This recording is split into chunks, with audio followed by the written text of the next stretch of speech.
Em janeiro de 2014 eu comprei o meu primeiro mangá, e isso foi quase que um ano depois de eu ter comprado o primeiro quadrinho da minha coleção. Então é justo que agora que o Fandom Prime tá fazendo um ano, que eu finalmente faça um vídeo sobre um mangá.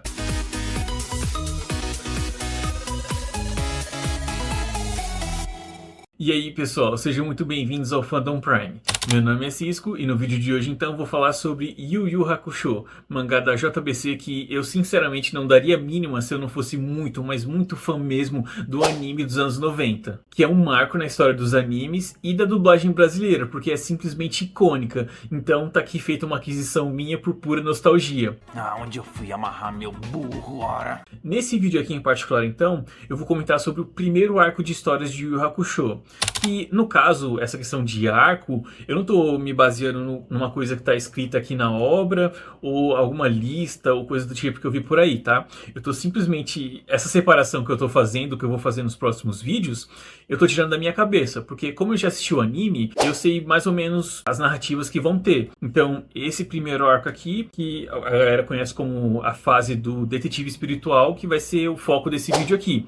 Que então tá pegando esses 5 primeiras edições aqui.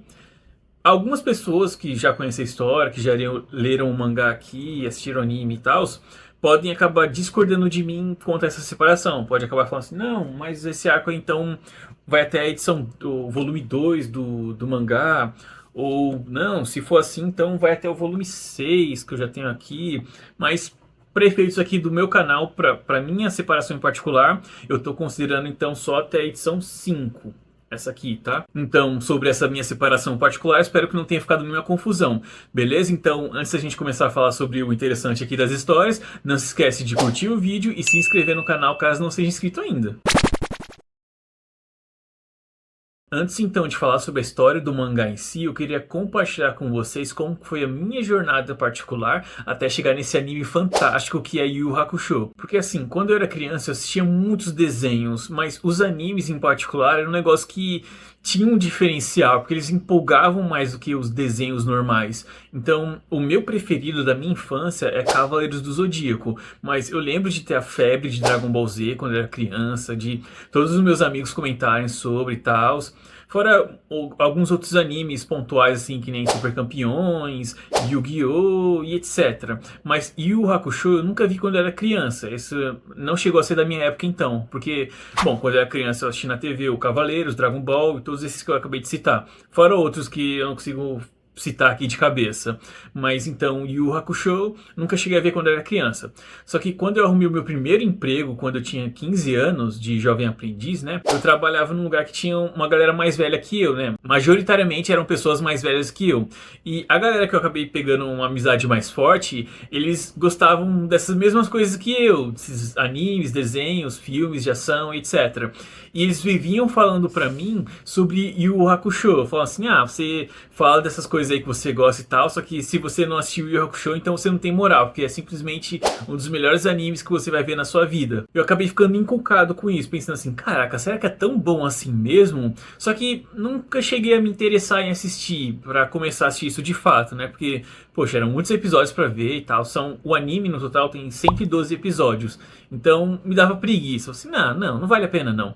Só que alguma vez mexendo pela internet, acho que no Facebook, sei lá, em algum lugar eu vi um corte com as frases mais icônicas do anime Yu Yu Hakusho. Sejam bem-vindos, mas venham na maciota, tá certo? Que então eram frases da dublagem brasileira mesmo, que eles usavam umas gírias particulares do Brasil e tal. E eu achei o negócio genial e fantástico. Tá pensando o quê, filho? Rapadura é doce, mas não é mole, não. Não é o carro da pamonha, mas atrapalhou na hora certa, hein? Dane-se o mundo, que eu não me chamo Raimundo! Não é mole não. Eu não tenho samba no pé, mas eu bato pra caramba, olha. Por causa desse corte, só com essas falas, a vontade de assistir essa série explodiu dentro de mim. E foi aí então, quando eu tinha uns 15, 16 anos, que eu finalmente assisti o Hakusho. E não me arrependo nada, porque foi fantástico mesmo, foi uma experiência muito boa. Eu fazia tempo que eu não assistia um anime assim muito longo e tal. Naquela época eu já tinha assistido então todos os clássicos, né, Cavaleiros, Dragon Ball, que eu já tinha citado. E naquela altura da minha vida eu só tava assistindo então os animes que eram mais curtos, tipo de uns 12 episódios, 26 no máximo. Mais ou menos essa média assim. Então começar Yu Yu Hakusho, que tinha 112, foi um negócio muito fora da minha realidade naquele momento, só que foi tão rápido assim, porque foi um negócio tão prazeroso e bom, que eu nem vi passando os episódios, e quando eu vi eu já tava acabando e acabou deixando saudade. O foda então foi que quando eu enfim me apaixonei por Yu Yu Hakusho, já não dava mais tempo de acompanhar um mangá. Porque na época que eu assisti, comecei, eu já acabei de assistir o anime, isso aqui eu acho que já tava na metade. E bom, naquela época não era tão simples assim de você acompanhar uma publicação de quadrinhos, mangás, etc. Porque, por exemplo, atualmente, hoje em dia, se, por exemplo, eu tivesse assistido hoje, começado, terminado de assistir hoje ou alguns meses atrás, seria muito simples eu ir atrás da publicação que a JBC está fazendo agora, né, de Yu Yu Hakusho, que eu acho que ela começou no ano passado, se eu não estiver enganado. Então, você tem, por exemplo, a Amazon, vários canais, vários sites, lojas de quadrinhos online, etc., que você encontra, tipo, muito facinho. Só que naquela época, não. Se você não pegasse na banca... E olha que eu morava em São Paulo, então, tipo... já não tinha mais condições pra mim, porque, por exemplo, na época que saiu, ó, o preço de capa era R$14,90. Então, eu era jovem aprendiz, não tinha muitos gastos, e embora eu acompanhasse muitas revistas mensais e alguns mangás naquela época, eu acho que eu conseguiria encaixar assim no meu orçamento acompanhar Yu Yu Hakusho. Só que então, como já estava na metade da publicação e tal, então não tive condições e deixei quieta essa história aí. Mas eu com certeza vou comentar isso mais pra frente no vídeo, tá? Eu não escrevo roteiro, só que eu sei que eu sempre acabo me repetindo nessas informações que eu quero deixar frisadas. Porque assim, você assistir o anime ou ler o mangá, vai dar na mesma. Porque a essa altura aqui eu já li até a edição 10, se eu não estiver enganado, né? Mas... aí é muito igual ao anime, o anime é muito fiel. Então, tanto faz se você ler o mangá ou assistir o anime. É meio que uma redundância. Embora que eu acho que o anime é muito superior justamente por causa da dublagem brasileira. Ah, eu sabia que embaixo desse angu tinha caroço. Hein? Tá rindo de quê, rapaz? Tá pensando que birimbau é gaite, é? Não adianta olhar pra essa cara feia pra mim não, porque cara feia pra mim é fome, valeu? Tá aprontando o que, ô bisonho? Se fosse pra recomendar assim, se você tiver condições e for muito fã, investe no mangá, porque vai ser bom. Se você prefere ler também, o mangá é certo, porque vai ser muito divertido pra você. Se você gostar desse tipo de história, que nessa questão, então eu vou entrar nesse mérito mais pra frente aqui no vídeo, tá? Mas se você gostar de ler, então o mangá é certo, vai te satisfazer bastante. Se não, se você não tem condições de pagar o mangá e tal, se você não gosta tem preguiça pra ler e tal, porque isso é assim uma realidade, assiste o anime, que vai ser uma experiência muito rica, vai ser satisfatório, simplesmente por causa da dublagem. Então, esse é um ponto muito chave aqui. Mas, enfim, vamos começar a falar então da história do mangá aqui. Mas, afinal de contas, do que caralhos que se trata Yu Yu Hakusho? Bom, a grosso modo, esse aqui é um puro suco de shonen, ou em termos mais nacionais, esse aqui é o clássico mangá ou anime de lutinha. O protagonista da história, então, é o Yusuke Urameshi, que ele é um típico delinquente juvenil do Japão, assim, que gosta de brigar, que participa de gangues, só que, bom, na história aqui de Yu Yu Hakusho, ele é um colegial, né, com seus 14 anos, e a maioria dos personagens tem essa faixa de idade. Só que aí, nas escolas tem as gangues dos delinquentes, juvenis e tudo mais. Só que o Yusuke, ele é meio que a parte disso, ele é uma peça fora, ele é um coringa disso tudo. Porque ele é o maior de todos os valentões. Todo mundo tem medo dele, todo mundo vê ele como o maior de todos os delinquentes. E nessa questão aqui, eu acho que é muito interessante ver isso, porque, por exemplo, recentemente eu tô acompanhando o mangá também, Tokyo Revengers, que é uma história sobre gangues de delinquentes japoneses. Só que em Tokyo Revengers a gente tem uma história mais, não posso dizer assim realista, porque eu não conheço a realidade do Japão, mas vamos dizer que ela é mais pesada. Então é o mesmo conceito aqui. Em Yu Yu Hakusho a gente tem essas gangues de jovens de escola e tal, só que em Tokyo Revenge o negócio é mais pesado, com questões mais pesadas, é uma violência mais bruta, enquanto que aqui é uma violência mais para menores, por assim dizer, uma coisa mais anos 90, que você vai ter sangue sim, vai ter porradaria, só que não é um negócio que machuca você psicologicamente por ser muito brutal. Acho que essa é a diferença gritante, né? A questão da brutalidade. Embora em Yu Yu Hakusho a gente tenha muitas cenas de lutas que são sim brutais, não um negócio muito explícito, diferente do Tokyo Revengers. Então, é isso que eu achei curioso, tá? Porque eu não me lembrava disso, que tinha essa questão da delinquência aqui em Yu Yu Hakusho. Mas, enfim, isso é só um detalhezinho. A questão, então, é que o Yusuke é o pior de todos os delinquentes aqui de Yu Yu Hakusho. Só que um belo dia ele decide salvar um garotinho que ia ser atropelado. Ele não devia ter feito isso, porque no mundo espiritual, ninguém contava que um delinquente como ele ia salvar uma criancinha. Que no fim das contas a criancinha nem ia morrer, ela só ia ficar ela ia ficar gravemente ferida, só que ia sobreviver sem sequelas até. Só que ele decide salvar o molequinho e acaba morrendo. E nisso, então, como essa morte dele não é esperada, eles decidem dar uma oportunidade para ele poder ressuscitar. E é assim, então, que começam as aventuras aqui de Yu Yu Hakusho, com o Yusuke agora como espírito, acompanhado da sua guia espiritual, que é a Botan, resolvendo algumas questões que envolvem o mundo humano e o mundo espiritual, para ver se ele paga essa pena para poder ressuscitar. Se não gostou, vá arrumar emprego, seu vagabundo. Aqui no mangá, o Yusuke só vai conseguir ressuscitar no final do volume 2. E pode parecer que é pouco, tá? Só 2 volumes do cara nessa situação e tal. Só que tem muitas aventuras aqui do Yusuke fantasma. Só nesses 2 volumes aqui são vários capítulos e casos que ele tem que se intrometer, resolver e etc. Como, por exemplo, os que eu mais gostei aqui que eu vou citar, tá? Tem o molequinho que tá perdendo a vontade de viver só porque o seu cachorro morreu. Daí o Yusuke tem que dar um ânimo pro moleque, aí ele vai pegar o espírito do cachorro para ajudar ele a levantar a moral do moleque, para ele não desistir da vida e tal. Tem também um guaxinim, que é um símbolo de uma lenda urbana japonesa e tal, que aí é um guaxinim, foi salvo por um velhinho e o seu neto. Só que agora o velhinho tá vivendo sozinho, porque o neto dele acabou morto num acidente de carro junto com os pais dele. Daí agora o velho tá vivendo sozinho e tal, aí o guaxinim vem à noite e de noite o guaxinim consegue mudar de forma. Ele assume a forma do neto do cara para poder trazer alegria para a vida desse velhinho que tá nos seus últimos dias. Tem também o caso de uma menina que virou um espírito esperando pelo namorado, que então ela não consegue deixar o plano físico. Mesmo depois de morrer, ela tá presa ali no mundo humano. Daí o Yusuke tem que conversar com ela para ela poder seguir pro além-vida. Então são muitos casos e umas histórias bem interessantes até dessa fase do Yusuke como espírito.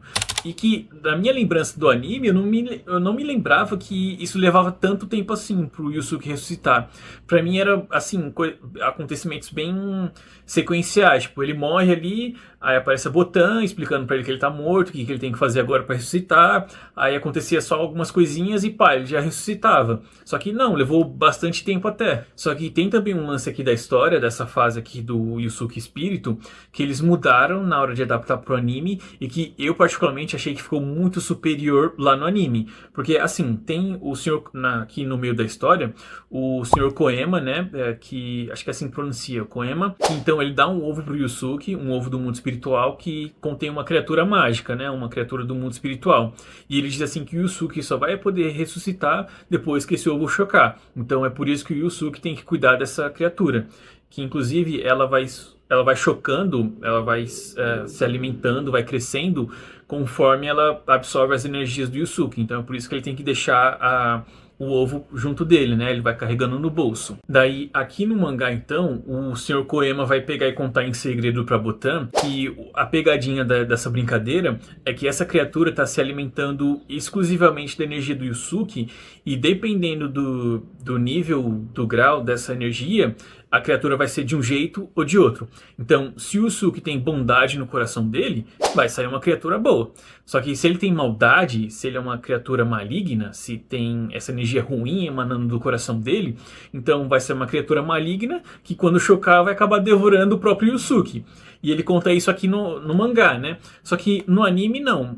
Pelo que eu me lembro, né? Porque faz tantos anos que eu assisti, mas pelo que eu me lembre, no anime só fica essa questão de que o Yusuke tem que cuidar do ovo. E que quando o ovo chocar, então ele vai ressuscitar. Vai ser assim, show de bola. Daí no anime eles vão construindo essas situações em que o Yusuke tá quase quebrando o ovo, né? Que a fragilidade do ovo é posta à prova no anime. Então por isso que tem que ter esse cuidado extra com o ovo.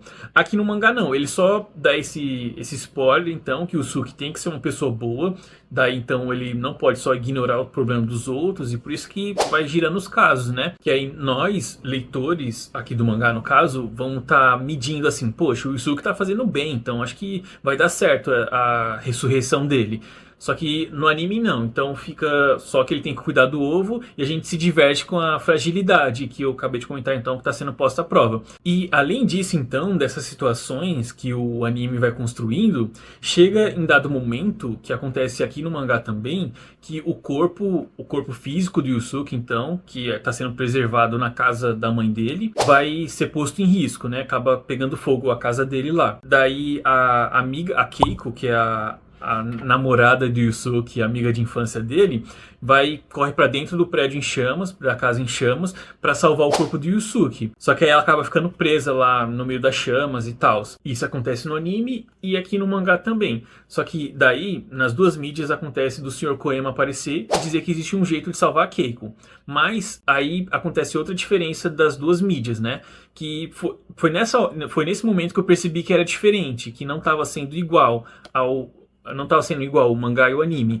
Mas eu já comentei aqui então que estava diferente, já a narrativa do ovo já estava diferente. Isso, no momento que aconteceu isso que eu vou narrar para vocês, foi quando eu me dei conta de que estava tudo diferente. Que daí então, aqui no mangá, que inclusive acontece aqui na edição 2, o Sr. Koema vai falar assim pro Yusuke que o jeito de salvar a Keiko vai ter um custo. Só que aí o Yusuke fala assim, não me importa com o custo, só faz aí, resolve e salva ela. Daí ele salva. E depois, então, logo na sequência, ele disse assim que o custo era só simplesmente assim que, para ressuscitar ele estava acumulando energia de ações positivas. E ele já estava fazendo, então, nos casinhos que eu comentei, ele estava fazendo coisas positivas e estava acumulando essa energia positiva. Só que, então, como para poder salvar Keiko, ele gastou toda a energia que ele estava acumulando até então. Então, por causa disso, ele só vai demorar para ressuscitar a partir de agora. Por causa que ele gastou a boa sorte dele pra salvar a Keiko. E depois acontece também outra gracinha, tipo, era duas coisas e tal, só que era um negócio bem besta que não tem impacto nenhum. Só que no anime, que aí pra mim foi genial, ele falou assim, o Sr. Koema fala assim pro Yusuke que uma forma dele poder salvar a Keiko é destruindo o ovo dele.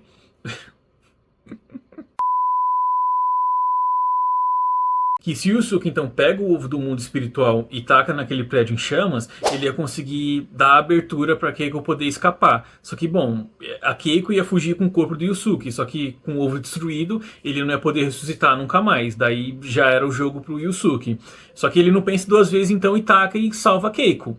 Aí, no anime, o Sr. Koema fala assim que isso era na verdade um teste, porque se ele fosse egoísta e não tacasse o ovo, a criatura ia chocar e ia ser um ser maligno que ia devorar ele e ele ia se foder igual. Só que como ele foi altruísta e destruiu o ovo, tava tudo certo. Então, o ovo não foi destruído no final das contas, como era só um teste, o ovo ia chocar, tava protegido, tal. Ele só conseguiu salvar a Keiko então, era simplesmente um teste. E pra mim isso é genial, funciona perfeitamente, porque aqui no mangá então, essa cena, ele diz que tinha um custo, só que no final das contas não era custo nenhum, porque a história segue normalmente e tal, e no final o Yusuke ressuscita, que nem no anime, ele também ressuscita a partir desses acontecimentos e tal. E o ovo então, em questão, que aparece no mangá aqui, é esquecido, sabe? Do momento que ele entrega o ovo pro Yusuke e comenta aquilo lá de que, dependendo da energia do Yusuke, a criatura ia ser assim assada, nunca mais é mencionado esse tal do ovo. Só lá no futuro, no arco lá do torneio, igual no anime, inclusive, que o ovo vai reaparecer, vai voltar a ser pauta de discussão. Só que então aqui, tipo, e é engraçado que tem partes aqui no mangá que tem comentários do autor, né? Que é só umas gracinhas que eu acho que ele fazia nas revistas. E num desses comentários aqui ele diz que ele é uma pessoa muito esquecida. Então eu tenho quase certeza de que ele simplesmente esqueceu dessa narrativa desse ovo aqui no mangá. Só que, bom, lá na produção do anime os caras não esqueceram e fizeram até ser relevante, inclusive, né? Ah, vê se manca! Daí, então, aqui nos volumes 3, 4... e 5 é quando a gente tem, enfim, aquele lance do detetive espiritual do Yusuke, que ele volta então à vida, aqui no volume 3, né? Aqui é igual, tá? Só que a diferença é que tem o código de barras e preço e tal. Então, enfim... Daí aqui no volume 3, então, o Yusuke volta à vida e pensa que vai tudo voltar ao normal, né, a partir de agora. Exceto pelo fato de que agora ele sabe que existe esse mundo espiritual, que existem demônios e traquinagens e tudo mais. Quando a esmola é muita, o santo desconfia. Aí aparece a Botan de novo e o Sr. Koema dizendo que, poxa, você achou que ia ser de graça ressuscitar? Nada disso, agora você vai ser o agente do mundo espiritual no mundo humano. Porque, assim, quando forças do mal começam a interferir no mundo dos humanos, teoricamente o mundo espiritual não pode intervir diretamente, principalmente quando são humanos fazendo bagunças. Tipo, por exemplo, quando um humano faz um pacto com um demônio. Daí, tipo, é o demônio que tá dando a influência ali, o poder para os humanos causarem mal entre si, só que como são humanos os agentes, acho que é isso, é perfeito. Como os humanos são os agentes, o mundo espiritual não pode intervir diretamente. Daí a necessidade deles terem um agente humano para resolver esses casos. Então é a partir disso então que o Yusuke vai ser o agente, o detetive espiritual. Ah, eu tô mais quebrado do que arroz de terceira, mas eu preciso de um pouquinho de ação. Valeu! Pra mim, particularmente, essa é a minha percepção, não sei a sua que já assistiu o anime ou que já leu aqui o mangá, mas pra mim é a partir então aqui do volume 3 e dessa fase aqui de detetive espiritual que a gente vê do que Yu Yu Hakusho se trata. E no caso então, no fim das contas, são lutas, é porradaria franca. Porque assim, bom, como a gente viu, como eu contei aqui pra você que não leu a história, não assistiu o anime, etc. Como a gente viu então... o Yusuke, então, era um delinquente que só queria saber de brigar e tal, embora que tenha outros delinquentes no começo da história que a gente vê que são mais da porradaria, eles querem só saber de brigar e marcar território. Yusuke é o mais forte de todos os delinquentes, só que ele não tem essa de marcar território e tal, ele só quer viver na dele, só quer saber de fazer o que der na telha dele. Tipo, ele não quer ir pra escola, porque a escola é chata e tal, então esse é o Yusuke, ele não é uma pessoa boa, mas também não é uma pessoa má. Então é que ele gosta de brigar, ele gosta até, só que por ele via na dele. Só que como os caras provocam, então ele vai pra cima. Só que isso seria só uma percepção inicial, porque como o Yusuke morre depois, a gente tem aqueles casos, aquelas aventuras, a gente, na maioria dos casos, o Yusuke, tem alguns casos, né, não a maioria, tá? Mas tem alguns casos que o Yusuke resolve sim na porrada, só que a maioria deles, desses casos do Yusuke espírito, ele não resolve com violência, ele tem que ser engenhoso, né? Tipo, aquele caso lá do menininho que eu comentei anteriormente, ele tem que ser criativo, tem que ser divertido, né? Porque é uma criança e tal, ele tem que... Não é com violência que você vai resolver a parada, né? Que nem o caso da menina lá, que tava perdida, que também tem outra criança que aparece, tem, acho que são uns 3 casos com crianças que tem aqui nessa fase. Então, não é todo caso que é resolvido com violência. Embora a história sempre deixe muito claro que o Yusuke é muito forte. Mas, então, a partir desse momento aqui, não, é simplesmente porradaria. Então, a gente vê por que o Yusuke é o mais forte e tal. Daí, o primeiro caso, então, que ele vai resolver vai ser o que a gente vai conhecer os outros protagonistas da história, né? Que fora que eu não comentei, então, do Kuwabara, que é outro comédia, que é o eterno rival do Yusuke, né? O cara do cabelo laranja e tal, que ele estuda na mesma escola do Yusuke. A flor tem que ser de cerejeira e o homem tem que ser Kuwabara. Mas no começo aqui ele não tem muita relevância, só mais pra frente na história aqui do mangá, do anime também, que o Kuwabara vai ter mais relevância.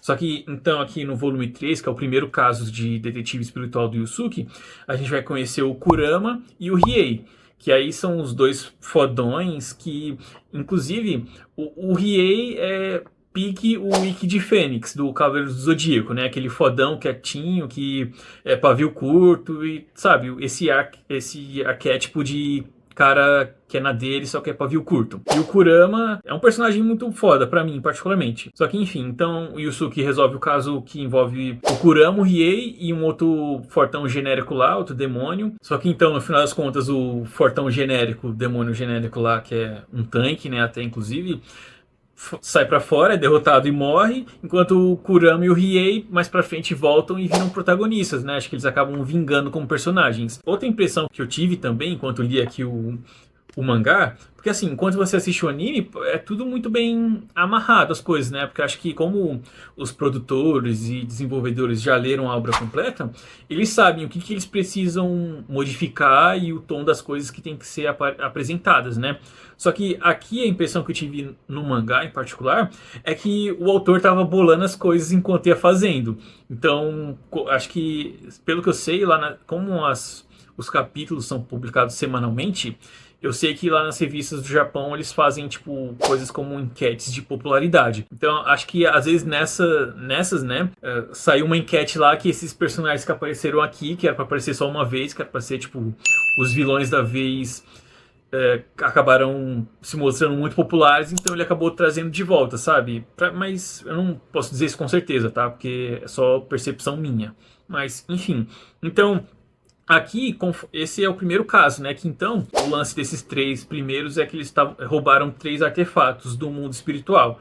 Então, é luta, aí conversa com Kurama, e depois outra luta com Riei.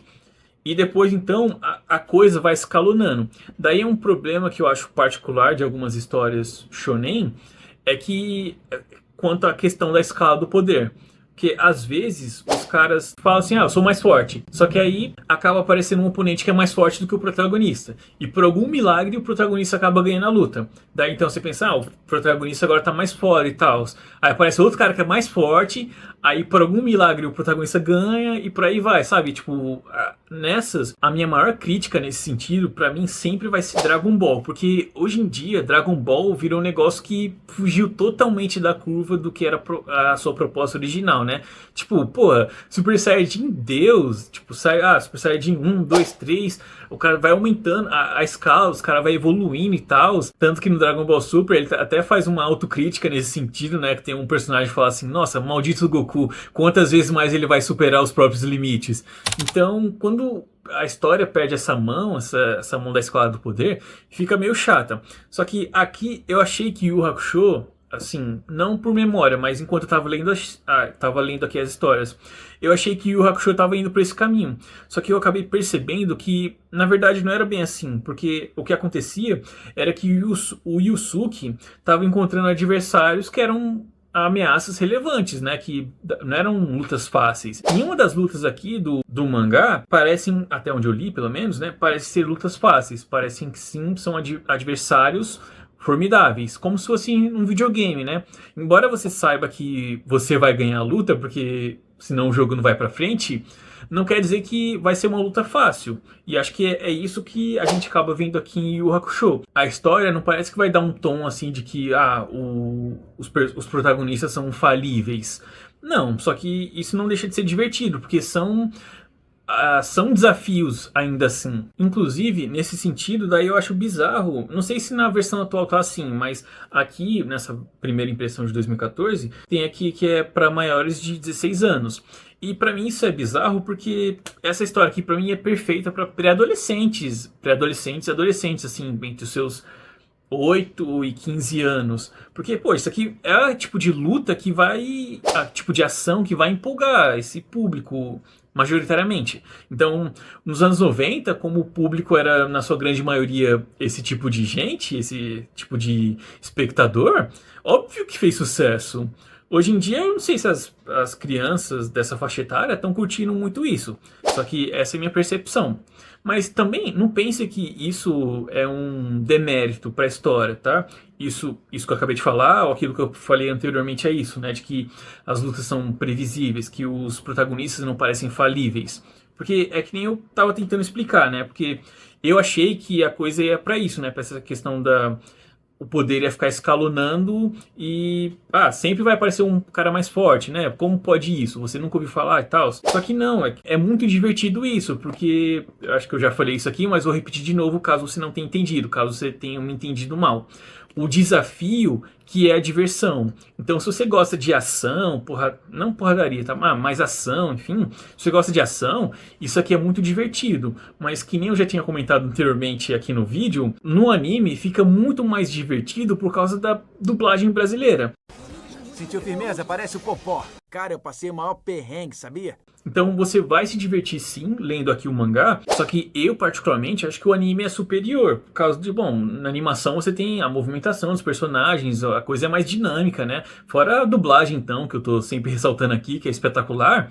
Então, pra mim, se você gosta desse tipo de proposta aqui, dessa ação, que é mais descontraída, né? Como que é pra esse público mais jovem, então, tipo, o Yusuke, o líder é um delinquente, só que ele é um bobalhão também. Então tem esses momentos cômicos e tal, você tem uns caras e bocas e tal, que são característicos desse tipo de história. Não é um negócio mais sério, assim, pra ficar você, nossa, caralho, que violento e tal.